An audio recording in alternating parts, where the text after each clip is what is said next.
Welcome to Coach and Grow, podcast for those navigating real life transitions, career changes, relocation, and identity shifts that ask you to redefine who you are and how you want to live. This is a space for you if you're ready to stop running on autopilot, gain clarity, and take conscious ownership of your personal and professional growth. I am Aneta, a coach and former corporate manager, and in each episode, I help you understand what's happening beneath the surface, strengthen your emotional intelligence, and turn self-awareness into clear, practical growth. Here we don't rush and we don't pretend. We work with what's real through honest conversations, grounded insights, and questions that challenge you to grow with intention. If you're ready to move forward with clarity and inner strength, you're in the right place. Let's begin. In the first episode, let's talk about resolutions versus real change. How to make goals that actually work. It's that time of the year again, the season of New Year's resolutions. Some people say New Year's resolutions are just old fashioned. Others argue that any moment is a good moment to set intentions. And some of you may already be full of momentum, ready to plan, commit, and grow. And honestly, you're all right. Before we go any further, let me ask you something. When you think about goals, do you feel excited or tired? For many people I work with, goals are no longer inspiring.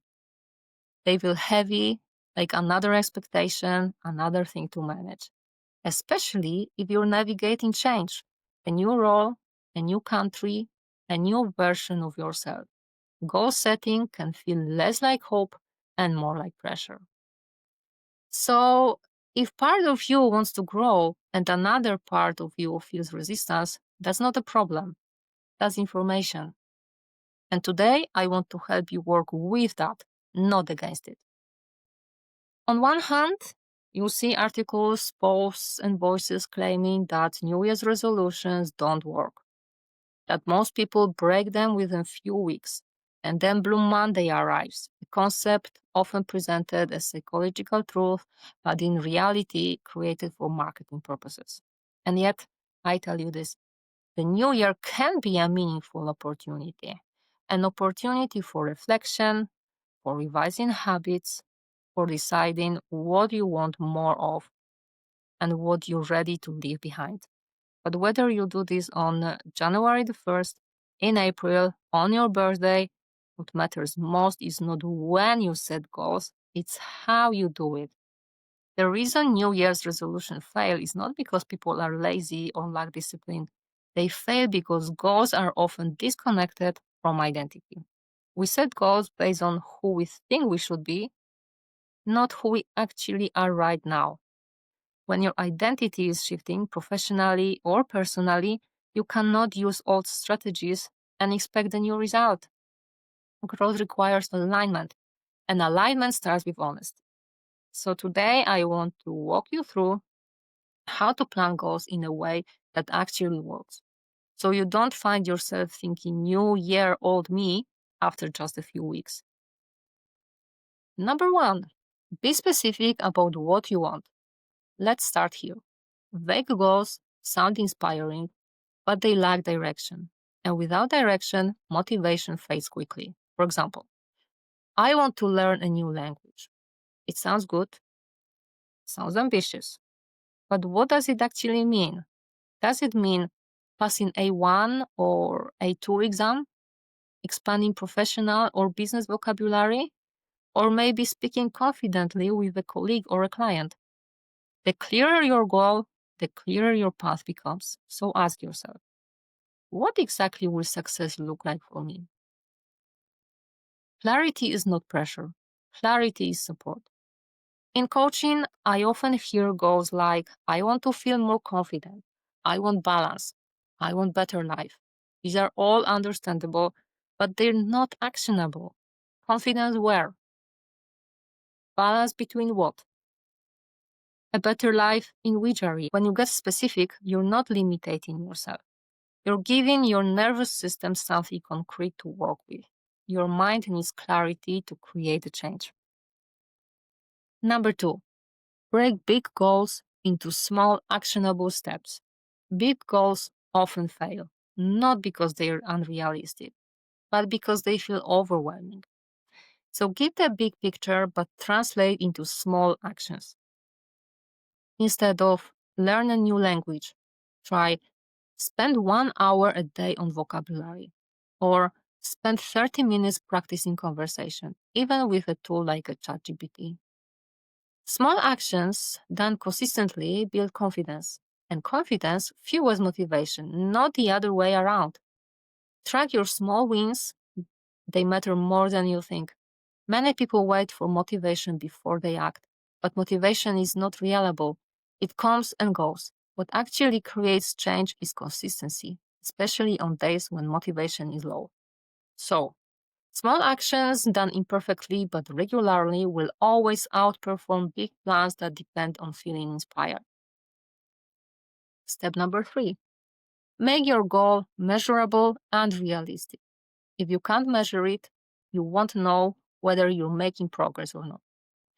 And if it's not realistic, you'll burn out before you even begin. So ask yourself honestly, how will I measure success? Do I actually have the time and energy to do this consistently? And if the answer is no, adjust. Maybe you start with 3 days a week instead of 7. Maybe you shorten the session. Maybe you review your priorities. This is important. Realism is not limitation, it's a strategy. And let me say this clearly, adjusting your goal is not quitting. Changing the pace does not mean you fail. It means you're listening. Sustainable growth is flexible. If your life changes, your goal must change with this. That's maturity, not weakness. Growth is not a destination. Emotional intelligence plays a crucial role here because discomfort often shows up as emotions we don't like. Frustration, self-doubt, impatience, fear. Most people try to escape these emotions. They distract themselves, they quit. But emotionally intelligent growth asks a different question. What is this discomfort trying to teach me? When you stay present instead of reactive, discomfort becomes guidance, not an obstacle. Step number 4, expect discomfort and be ready to grow through it. Here's what many people don't talk about.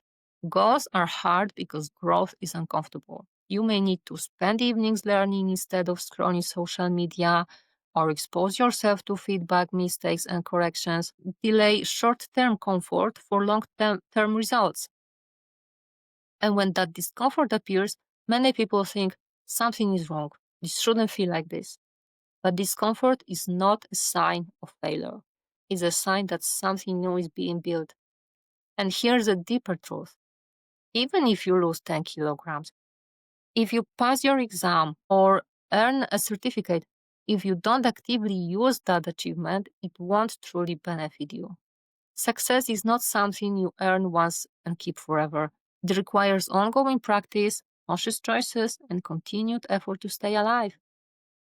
What you build, you also have to maintain. Growth is not a destination, growth is a practice. So ask yourself, am I ready for the discomfort this goal will require? Because this is where most resolutions, New Year's or otherwise, truly fail. So take a moment right now. Think about one goal you've set in the past that didn't last. Not to judge yourself, but to understand yourself. What was missing? Clarity, support, structure, or permission to grow differently? You can set the goals for a week, season, a year, or the next 5 years. But remember this, they won't happen on their own. No one will do them for you. You have the control and you have the power. You need the clarity, structure, and courage, and then real, meaningful change is possible. Before we finish, I invite you to reflect on these questions now or later. What specific outcome do I want from this goal? What small daily action can I take starting today that moves me forward? What discomfort might appear, and how will I respond when it does? You don't need perfect answers, just honest ones. Thank you for listening. Thank you for choosing intention over autopilot. This is Coach and Grow, and I am glad you're here.